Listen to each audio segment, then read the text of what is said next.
시청자 여러분, 지금 베트남 도로 위에서 벌어지고 있는 기가 막힌 현상을 혹시 알고 계십니까? 하노이와 호치민의 거리를 가득 메운 화려한 버스들 10대 중 9대가 바로 메이드 인 코리아 제품이라는 사실을 말입니다. 그런데 여러분, 불과 10여 년 전만 하더라도 베트남 거리를 다니는 버스의 99%가 중국산이었다는 사실을 아십니까? 당시 베트남 도로는 그야말로 대륙의 전시장이나 다름없었습니다. 중국산 버스를 수입하면 물류비가 거의 공짜 수준이었거든요. 중국과 베트남은 국경을 맞대고 있어서 그냥 공장에서 차를 몰고 선만 넘으면 그만이었습니다. 게다가 가격은 우리 한국산 버스의 3분의 1밖에 안 되었습니다. 상식적으로 생각하면 가격도 압도적으로 싸고 가져오기도 편한 중국 버스가 베트남 전체를 영원히 장악하는 것이 너무나 당연해 보이지 않습니까? 그런데 지금 베트남 대형 버스 시장의 90%를 독점하고 있는 것은 놀랍게도 압도적으로 비싸고 귀한 우리나라 버스들입니다. 싼 맛에 타던 중국 버스를 길바닥에 내다 버리고 베트남의 네로라 하는 운수회사 사장님들이 앞다투어 수십억 원어치 한국 버스 앞에 줄을 서서 번호표를 뽑고 기다리고 있습니다. 이제 베트남 사람들에게 버스는 곧 한국 버스를 의미하게 되었습니다.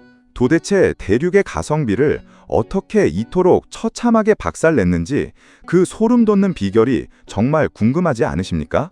어떻게 우리나라가 그 척박한 경쟁 속에서 베트남 버스 시장을 통째로 점령할 수 있었을까요? 이것은 단순히 운이 좋아서가 아닙니다. 중국이 파놓은 저가 수주의 함정을 실력으로 부수고 들어간 대한민국의 지독한 근성이 만든 결과입니다. 베트남은 동남아 아시아에서 가장 뜨겁게 성장하며 전 세계의 자본을 빨아들이는 경제 대국입니다.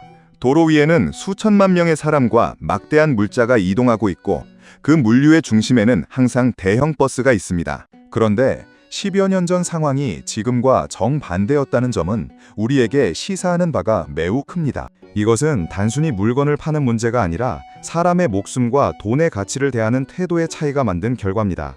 베트남 사장님들이 중국산 버스라는 단어만 들어도 고개를 가로저으며 손사래를 치게 된 배경에는 그들이 겪었던 뼈저린 실패와 눈물 섞인 금융치료의 과정이 있었습니다. 어떻게 그 작은 나라 베트남에서 한국 버스가 지배적인 표준이 되었을까요?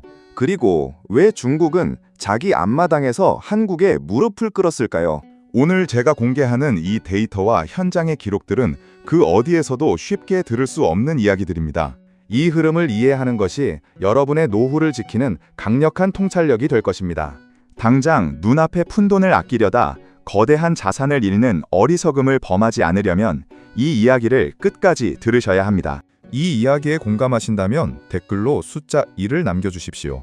여러분의 숫자 1이 모여 대한민국 경제의 자부심을 지키는 강력한 에너지가 됩니다. 구독과 좋아요도 가볍게 클릭 부탁드립니다. 자, 그럼 어떻게 한국이 중국을 밀어냈는지 본격적으로 파헤쳐 보겠습니다. 1920년대 초반 베트남 운수시장은 그야말로 중국산 버스의 전성시대였습니다. 당시 베트남 운수회사 사장님들은 축제 분위기였습니다. 한국 버스 한 대 살 돈이면 중국 버스를 무려 3대나 살 수 있었으니까요. 대수만 늘리면 손님을 3배로 더 태울 수 있고 돈을 3배로 더 많이 벌 수 있을 거라는 아주 단순하고도 달콤한 계산이었습니다. 베트남 전역의 버스 기사들은 대륙의 빨간색과 노란색 버스들을 몰며 승승장구하는 듯 보였습니다. 하지만 그 환호는 채 2년을 가지 못했습니다. 베트남은 지형적으로 해안가가 아주 길고 고온 다습한 열대 기후를 가지고 있습니다. 소금기 섞인 끈적한 바닷바람이 1년 내내 불어오는 곳이죠. 그런데 여기서 대륙의 실수라고 불리는 중국산 버스들의 추악한 실체가 드러나기 시작합니다. 바닷바람을 맞은 지 불과 1, 2년 만에 중국산 버스들의 하부 프레임, 즉 사람으로 치면 척추와 같은 뼈대가 비스킷 가루처럼 바스러지기 시작한 것입니다. 겉모습은 번지르르하고 멀쩡해 보였지만 실제로는 속부터 시커멓게 썩어 들어가고 있었던 것이죠. 주행 중에 버스 바닥이 주저앉아 승객들이 비명을 지르고 엔진이 길바닥으로 떨어져 나가는 전대미문의 사건들이 연이어 발생했습니다. 베트남 운수회사 사장님들은 경악했습니다. 싼 값에 사온 차가 목숨을 위협하는 흉기로 변했기 때문입니다. 게다가 고장이 나면 더 큰 비극이 기다리고 있었습니다. 중국산 버스는 부품 규격이 제각각이고 사후 서비스망이 아예 존재하지 않았습니다.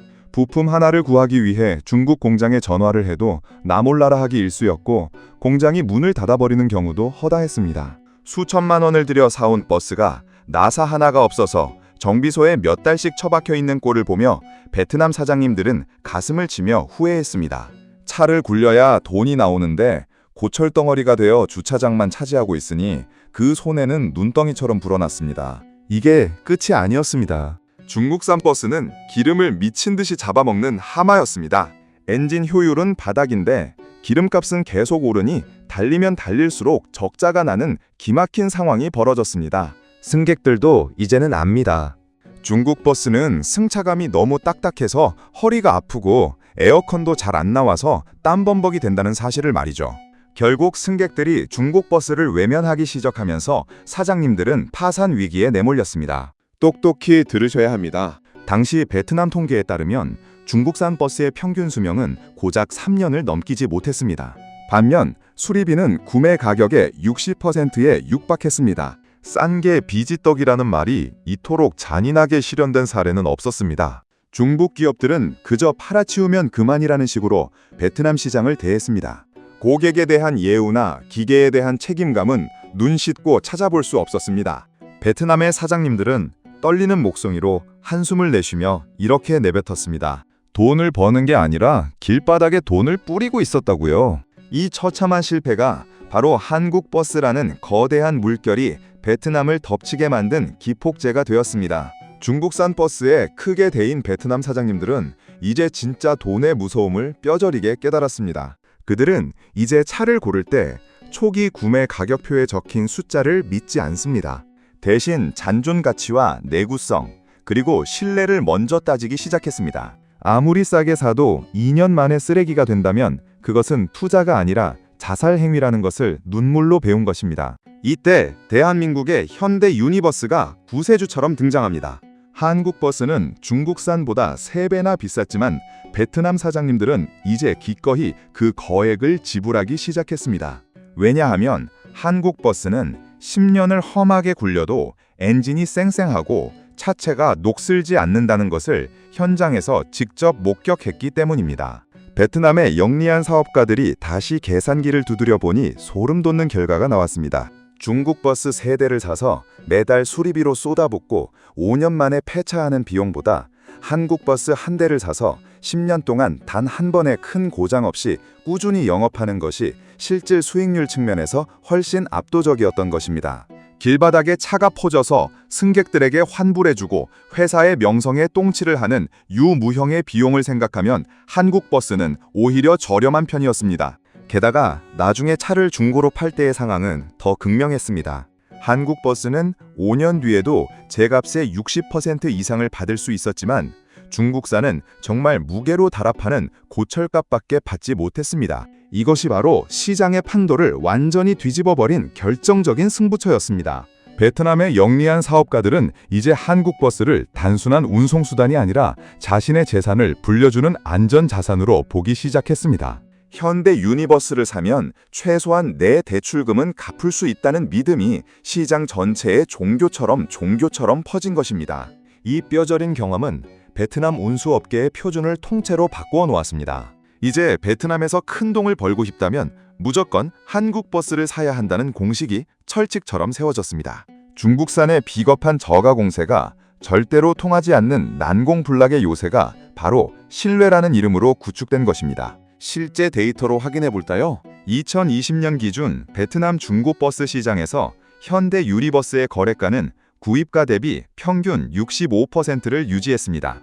같은 기간 중국 브랜드들의 가격은 20% 미만으로 폭락했죠. 사장님들은 이제 똑똑해졌습니다. 처음 낼 돈이 아까워서 나중에 거대한 수익을 포기하지 않기로 한 것입니다. 시청자 여러분, 당장 눈앞의 푼돈을 아끼려다 거대한 자산을 잃고 있지는 않으신지 냉정하게 돌아봐야 합니다. 베트남 시장의 이 거대한 변화는 우리에게 진짜 부자가 되는 법이 무엇인지 가르쳐주고 있습니다. 중국의 물량 공세는 결국 품질이라는 방파제 앞에 무력하게 무너져 내렸습니다. 베트남에는 지형적으로 아주 악명 높고 무서운 곳이 하나 있습니다. 바로 하이반 고개라는 곳입니다. 굽이굽이 21km를 깎아지른 절벽을 타고 올라가야 하는 이 고개는 베트남 사람들에게 죽음의 고개로 불립니다. 과거에는 여기서 브레이크가 터져서 절벽 아래로 굴러떨어진 버스들이 셀 수도 없이 많았습니다. 기사들에게는 공포의 대상이었고 승객들에게는 유서를 쓰고 타야 하는 도박장이나 다름없었죠. 그런데 2019년에 베트남 전역을 충격에 빠뜨린 사건이 발생합니다. 대형 버스 추락 사고가 연이어 터지며 사회적 분노가 극에 달한 것입니다. 사람들은 더 이상 불안한 버스를 타지 않겠다고 선언했습니다. 그런데 이 아비규환의 현장에서 전설이 된 녀석이 등판합니다. 바로 현대 유니버스입니다. 하이반 고개에 그 험준하고 가파른 산길을 매일같이 수십 번씩 넘나들면서도 브레이크 한 번 밀리지 않고 승객들을 안전하게 목적지까지 모셔다 드린 것이죠. 중국산 버스들이 엔진 과열로 본닛에서 연기를 뿜으며 멈춰서거나 브레이크 파열로 대형 사고를 낼 때 유니버스는 콧노래를 부르며 유유히 고개를 넘었습니다. 이 경이로운 광경을 매일같이 지켜본 베트남 사람들에게 유니버스는 이제 단순한 자동차 브랜드가 아니었습니다. 내 가족의 목숨을 온전히 믿고 맡길 수 있는 최후의 보루이자 신랑으로 각인되었습니다. 이 하이반 고개에서의 활약은 베트남 전역에 입소문을 타고 무섭게 퍼졌습니다. 유니버스 타면 산길에서도 안 죽는다라는 말이 전설처럼 퍼지며 운수업계의 지형을 바꿨습니다. 다른 회사들이 아무리 할인을 해주고 덤을 얹어줘도 사장님들은 단호하게 고개를 저었습니다. 내 승객의 목숨을 담보로 돈 몇 푼 아낄 수는 없다는 도덕적 명분까지 더해진 것입니다. 하이반 고개는 한국 버스에게는 가장 가혹한 시험대였지만 결과적으로는 전 세계 어디서도 살 수 없는 최고의 마케팅 무대가 되었습니다. 죽음의 고개를 정복한 대한민국의 압도적인 기술력에 베트남 전체가 고개를 숙였습니다. 베트남의 대형 운수사들은 이제 아예 하이반 전용 차종으로 유니버스를 지정하고 있습니다. 2024년 통계에 따르면 하이반 고개를 통과하는 대형 버스의 98%가 현대 로고를 달고 있습니다. 이건 단순한 유행이 아니라 생존을 위한 선택입니다. 승객들은 이제 버스 매표소에서 묻습니다. 이 차 현대 유니버스 맞나요? 라고요? 기계가 사람의 마음을 얻는다는 것. 그것은 바로 기술에 진심을 담았을 때만 가능한 일입니다. 대한민국 기술진은 베트남의 험난한 지형을 분석하고 또 분석했습니다. 그리고 그 결과가 수천 명의 목숨을 구하는 기적으로 돌아온 것입니다. 도대체 유니버스는 어떤 비밀이 숨어 있길래 그 험한 산길을 제 집 안방처럼 자유자재로 넘나들 수 있었을까요? 그 비결은 바로 일반인은 절대 모르는 압도적인 엔지니어링 기술력에 있습니다. 먼저 유니버스의 뼈대는 모노코크 구조라고 불리는 일체형 통뼈 구조입니다. 보통의 저가형 버스는 트럭 프레임 위에 껍데기를 대충 씌우는 방식이라 큰 충격을 받으면 샌드위치처럼 찌부러집니다. 하지만 유니버스는 차체 전체가 하나의 거대한 강철 상자처럼 설계되었습니다. 덕분에 차가 절벽에서 구르는 극한의 사고가 발생해도 승객이 타고 있는 공간만큼은 튼튼하게 버텨낼 수 있습니다. 이 무식할 정도의 안전성이 베트남 사장님들의 마음을 사로잡은 첫 번째 강력한 무기였습니다. 하지만 진짜 핵심 중의 핵심은 인타더라는 마법의 보조 브레이크에 있습니다. 여러분, 긴 내리막길에서 발로 밟는 풋브레이크만 계속 쓰면 마찰열 때문에 브레이크 패드가 타버리는 페이드 현상이 발생합니다. 이게 바로 대형 사고의 주범이죠. 그런데 유니버스에 장착된 인터더 브레이크는 바퀴를 직접 잡는 게 아니라 엔진 오일의 저항력을 이용해 차를 멈춰 세웁니다. 운전기사가 발을 떼고 있어도 차가 알아서 부드럽게 속도를 제어하는 것이죠. 기사들은 브레이크 터질 걱정 없이 평지에서 운전하듯 콧노래를 부르며 산길을 내려올 수 있게 되었습니다. 이 기술 하나가 수천 명의 목숨을 구한 셈입니다. 여기에 440마력의 거대한 엔진 힘은 가히 폭발적입니다. 가파른 언덕길에서도 숨 한 번 차지 않고 수십 톤의 차체를 가볍게 밀어올리는 유니버스의 성능은 중국산 버스와는 아예 비교 대상조차 되지 않았습니다. 베트남 현지 정비사들은 혀를 내두르며 말합니다. 유니버스 엔진은 엔진 오일만 제때 갈아주면 100만 킬로미터를 넘게 타도 끄떡없다고 말이죠. 이 무시무시한 내구성과 첨단 안전장치들이 결합하여 베트남 도로에 절대 군주를 만들어낸 것입니다. 기술은 결코 거짓말을 하지 않습니다. 생사의 갈림길에서 완벽하게 증명된 이 기술력이 바로 한국 버스가 베트남 시장 90% 독점이라는 대기록을 달성하게 만든 가장 강력한 엔진이었습니다. 생각해 보십시오. 100만 킬로미터면 지구를 무려 25바퀴나 도는 거리입니다. 중국산 버스가 5만 킬로미터만 타도 덜거덕거리며 비명을 지를 때 유니버스는 이제 겨우 몸이 풀렸다는 듯 조용하고 강력하게 나아갑니다. 베트남 정비사들 사이에서는 유니버스는 정비사의 적이다 라는 농담이 있을 정도입니다. 고장이 안 나니 정비소가 먹고 살기 힘들다는 뜻이죠. 이런 신뢰가 쌓이고 쌓여 지금의 90% 독점이라는 난공불락의 요새를 만든 것입니다. 대한민국 엔지니어들의 땀방울이 베트남의 험한 산길을 비단길로 바꾸어 놓았습니다. 베트남은 한여름 기온이 40도를 훌쩍 넘는 폭염의 나라입니다. 습도는 또 얼마나 높은지 가만히 서 있어도 숨이 막힐 지경이죠. 이런 극한 환경에서 가장 중요한 것은 무엇일까요? 바로 에어컨 성능입니다. 한국기술진은 베트남 현지화 전략의 핵심으로 에어컨을 꼽았습니다. 기존 한국에서 쓰던 에어컨보다 냉방 성능을 20%나 더 키운 초강력 에어컨을 장착했습니다. 중국 버스가 땀을 뻘뻘 흘리며 기어갈 때 한국 버스는 안이 꽁꽁 얼어붙을 정도로 시원한 바람을 내뿜었습니다. 승객들이 어떤 차를 타고 싶어 할지는 불보듯 뻔한 일이었죠. 더 놀라운 것은 녹 방지 기술입니다. 베트남은 바다가 가깝고 비가 자주 내려서 차가 금방 부식됩니다. 중국 버스가 겉에만 페인트를 대충 칠해서 2년 만에 구멍이 숭숭 뚫릴 때 한국 버스는 차원이 다른 공법을 사용했습니다. 바로 ED 전착 도장이라는 기술입니다. 차체를 거대한 특수 도료 탱크에 통째로 풍덩 빠뜨려 버리는 것이죠. 이렇게 하면 눈에 보이지 않는 미세한 틈새와 뼛속까지 페인트가 완벽하게 코팅됩니다. 소금물에 아무리 굴려도 10년 동안 녹이 슬지 않는 강철 체력을 만든 것입니다. 중국산 버스들은 겉만 번지르르하게 칠한 색칠 공부 수준이었지만 대한민국 버스는 뼈 한 조각, 나사 하나까지도 베트남의 염분을 견디도록 설계되었습니다. 이 지독한 완벽주의가 베트남 시장의 판도를 바꿨습니다. 당시 데이터에 따르면 이 도장 공법 도입 이후 한국 버스의 부식 발생률은 중국산 대비 10분의 1 수준으로 떨어졌습니다. 베트남 사업가들에게 이 수치는 곧 현금이었습니다. 차를 사서 고치느라 세워두는 시간이 줄어드니 수익은 저절로 따라온 것입니다. 이것이 바로 기술이 만드는 경제적 실익입니다. 여러분, 상상해 보십시오. 축구장만한 크기의 페인트 탱크에 집채만한 버스가 통째로 들어갔다 나오는 광경을요.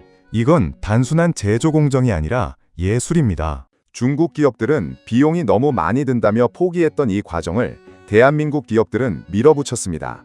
베트남의 습기와 염분을 이기지 못하면 우리는 끝장이다라는 절박함이 있었기 때문입니다. 결국 그 절박함이 베트남의 뜨거운 태양 아래서도 녹슬지 않는 다이아몬드 같은 가치를 만들어낸 것입니다. 현대는 베트남 시장을 장악하기 위해 소름 돋는 양동 작전을 펼쳤습니다. 적당히 파는 것이 아니라 시장 전체를 위아래로 씹어먹겠다는 군사작전 같은 전략이었습니다. 먼저 최고급 VIP 시장은 합작사인 탕콩을 통해 공략했습니다. 한국에서 생산된 오리지널 부품을 그대로 가져와 최고 사양으로 조립한 유니버스를 공급했습니다. 돈이 많은 상위 1% 운수회사 사장님들을 완벽하게 포섭한 것이죠. 그들에게 유니버스는 성공한 사업가의 훈장과도 같았습니다. 동시에 대중적인 가성비 시장은 베트남 토종 파트너인 타코와 손을 잡았습니다. 여기서는 현대의 핵심 부품인 엔진과 변속기만 제공하고 나머지 차체는 베트남 현지에서 생산하게 했습니다. 이렇게 하니 국산화율이 70%를 넘어가면서 베트남 정부가 주는 막대한 세금 혜택을 싹쓸이 할 수 있었습니다. 가격 경쟁력까지 갖추게 된 것이죠. 위에서는 럭셔리한 유니버스로 이미지를 잡고 아래에서는 타코 현대버스로 물량을 쓸어버리는 완벽한 이원화 전략이었습니다. 중국 버스들은 이 촘촘한 양동 작전 사이에서 발붙일 틈이 없었습니다. 비싼 차를 사자니 현대의 위상에 밀리고 싼 차를 사자니 타코의 현대의 가성비와 정부 혜택에 밀렸습니다. 결국 중국산 버스들은 베트남 시장에서 서서히 퇴출당하며 변두리로 밀려나게 되었습니다. 당시 통계에 따르면 가성비 모델인 타코, 현대의 판매량이 매년 30%씩 급증하며 중국산 브랜드들의 시장 점유율을 말 그대로 가루로 만들어 버렸습니다. 이것은 단순히 비즈니스가 아니라 적의 약점을 정확히 파고들어 뿌리부터 흔들어버린 전략의 승리였습니다. 이 양동 작전은 경제학적으로도 아주 고도화된 전략입니다. 브랜딩은 유지하면서 실익은 챙기는 이른바 두 마리 토끼를 다 잡은 셈이죠. 베트남 정부조차 한국 기업들의 이런 현지 밀착형 투자를 환영할 수밖에 없었습니다. 일자리를 창출하고 기술을 이전해주니 미워할 수가 없었던 것이죠. 반면 중국 기업들은 현지 파트너를 무시하고 오직 자신들의 배만 불리려다 베트남 사회에서 외면받았습니다. 상생을 모르는 자본은 결국 도태된다는 냉혹한 진실을 이 전투는 보여주고 있습니다. 여러분, 놀라지 마십시오.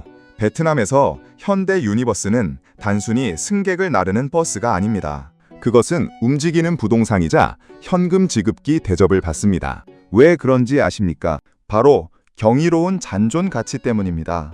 보통 자동차는 사는 순간부터 가격이 뚝뚝 떨어지기 마련이죠. 특히 중국산 버스는 5년만 타면 원래 가격의 20%도 못 받는 고철 신세가 됩니다. 그런데 유니버스는 다릅니다. 5년을 험하게 굴려도 세차 가격의 65% 이상을 고스란히 방어해냅니다. 이게 왜 중요할까요? 바로 은행 대출 때문입니다. 베트남 운수회사 사장님이 사업을 확장하려고 은행에 가면 은행장이 묻습니다. 당신이 가진 자산이 무엇입니까? 라고요. 이때 사장님이 현대 유니버스 30대를 가지고 있다고 하면 은행장의 표정이 확 바뀝니다. 오, 그것은 최고급 담보 자산이군요. 라며 대출 한도를 팍팍 늘려주고 이자도 깎아줍니다. 유니버스는 언제든 현금으로 바꿀 수 있는 금덩어리와 같기 때문입니다. 반면 중국 버스를 가져가면 은행 문턱도 못 넘습니다. 고철을 담보로 돈을 빌려줄 바보는 없으니까요. 실제로 베트남 금융권에서는 현대 유니버스 보유 수량을 운수업체의 신용 등급을 결정하는 핵심 지표로 활용하기 시작했습니다. 3천억 원 이상의 자산을 굴리는 대형 운수사들이 앞다투어 유니버스로 차종을 통일한 이유가 여기에 있습니다. 결국 베트남에서 유니버스를 산다는 것은 단순히 버스를 사는 행위가 아니라 가치가 떨어지지 않는 우량 부동산에 투자하는 것과 같습니다. 사장님들은 차를 굴려 돈을 벌고 나중에 팔 때도 큰 돈을 챙기니 이보다 더 좋은 장사가 어디 있겠습니까? 유니버스는 베트남 사장님들의 신용 등급을 올려주는 마법의 지팡이가 되었습니다. 이건 정말 소름 돋는 이야기입니다. 기계 한 대가 사람의 신용을 보증한다는 것, 여러분은 상상이나 해보셨습니까? 중국 버스를 산 사장님들은 빚더미에 앉아 야반 도주를 할 때 한국 버스를 산 사장님들은 그 버스를 담보로 새로운 사업체를 차리고 자식들을 유학 보냈습니다. 기계의 내구성이 한 가문의 운명을 바꾼 것입니다. 베트남 금융시장에서 유니버스는 이제 하나의 화폐나 다름없습니다. 이것이 바로 신뢰가 자본으로 치환되는 자본주의의 가장 아름다운 순간입니다. 현장의 목소리는 더 뜨겁습니다. 베트남의 베테랑 버스 기사들 사이에서는 이 버스 아니면 핸들 안 잡겠다라는 말이 유행처럼 번지고 있습니다. 하루 10시간 이상 목숨을 걸고 운전하는 그들에게 유니버스는 단순한 직장이 아니라 생명줄이자 휴식처입니다. 승차감은 구름 위를 걷는 듯 부드럽고 에어컨은 사막의 오아시스처럼 시원하죠. 무엇보다 제동력이 완벽하니 사고 걱정 없이 가족에게 돌아갈 수 있다는 안도감이 그들을 사로잡았습니다. 심지어 베트남에서는 운전기사들이 똘똘 뭉쳐 사장님에게 단체 행동을 하는 진풍경도 벌어집니다. 우리 유니버스 안 사주면 다른 회사로 옮길 겁니다라고 으름장을 놓는 것이죠. 실력 있는 베테랑 기사를 구하기 힘든 베트남 상황에서 사장님들은 결국 두 손 두 발 다 들 수밖에 없습니다. 아무리 돈을 아끼고 싶어도 현장에서 직접 운전대를 잡는 기사들이 한국 버스만 고집하니 결국 유니버스를 결제할 수밖에 없는 것입니다. 기사들의 만족도가 결국 판매량으로 이어지는 소름 돋는 선순환 구조가 만들어졌습니다. 이것은 브랜드의 힘입니다. 사용자가 먼저 찾는 물건은 그 누구도 막을 수 없습니다. 현대차는 기사들을 위해 특별한 교육 프로그램도 운영하고 정비 기술도 전수하며 그들의 마음을 샀습니다. 단순히 기계를 파는 것을 넘어 그들의 삶 속에 깊숙이 파고든 것이죠. 베트남 기사들에게 유니버스는 성공한 전문직의 상징이자 자부심입니다. 기사들의 입소문이 사장님의 주머니를 열게 만드는 이 놀라운 심리전은 한국 버스가 베트남 시장을 90% 독점하게 만든 결정적인 신의 한 수였습니다. 실제로 베트남의 한 유명 기사는 인터뷰에서 이렇게 말했습니다. 중국 버스를 몰 때는 매일 아침 오늘 살아서 돌아올 수 있을까를 걱정했지만 유니버스를 몰고 난 뒤부터는 오늘 어떤 풍경을 보며 달릴까를 설렌다고요. 이 한마디가 모든 것을 말해줍니다. 기사의 피로도는 승객의 안전과 직결됩니다. 유니버스는 기사를 편하게 함으로써 승객을 안전하게 지켰습니다. 인간 중심의 설계가 결국 거대한 시장을 장악한 비결이었습니다. 결론을 말씀드리겠습니다. 대한민국 대형 버스가 베트남 시장 90%를 독점했다는 사실은 결코 우연이 아닙니다. 그것은 중국산 저가 공세라는 거대한 파도를 압도적인 기술력과 정교한 현지화 전략, 그리고 신뢰라는 단단한 방파제로 막아낸 위대한 승리입니다. 기술로 사람을 살리고 금융으로 사업가를 부자로 만들며 정성으로 기사들의 마음을 얻은 삼박자가 딱 맞아떨어진 결과입니다. 우리 대한민국 제조업의 저력이 이토록 대단하다는 사실에 여러분도 자부심을 느끼셔도 좋습니다. 하지만 전쟁은 여기서 끝난 것이 아닙니다. 2026년 현재 복수혈전을 노리는 중국의 거센 반격이 다시 시작되고 있습니다. 베트남 정부가 친환경 버스 도입을 강력하게 밀어붙이면서 중국이 최첨단 스마트 전기버스를 앞세워 다시 한번 공세를 펼치고 있습니다. 내연기관 시대의 패배를 설욕하기 위해 피해 복수혈전을 준비하고 있는 것이죠. 중국은 이제 거대한 자본과 배터리 기술을 무기로 우리를 위협하고 있습니다. 과연 우리 한국 버스는 내연기관에서 쌓은 철옹성을 전기차 시대에도 지켜내며 영원한 제국으로 남을 수 있을까요? 이제 막 새로운 버스 삼국지에 막이 올랐습니다. 우리는 이 싸움에서도 반드시 이겨야 합니다. 그러기 위해서는 지금까지의 성공에 안주하지 말고 더 혁신적인 기술과 더 깊은 신뢰로 무장해야 합니다. 오늘 이 긴 이야기가 요동치는 글로벌 경제 속에서 여러분의 소중한 자산을 지켜내고 훗날 완벽한 경제적 자유를 누리시는데 작은 등대가 되었기를 진심으로 바랍니다. 여러분의 생각은 어떠십니까? 정말로 우리가 전기차 시대에도 중국을 이길 수 있을까요? 여러분의 솔직한 의견을 댓글로 남겨주십시오. 여러분의 한마디가 대한민국 경제를 지탱하는 위대한 통찰력이 됩니다. 오늘 영상이 유익하셨다면 구독과 좋아요, 알림 설정까지 꼭 부탁드립니다. 저는 다음 영상에서 더 날카롭고 압도적인 팩트 분석으로 돌아오겠습니다. 긴 시간 시청해주셔서 진심으로 감사합니다. 오늘도 흔들림 없는 강인한 부자의 마인드로 완벽하게 승리하십시오.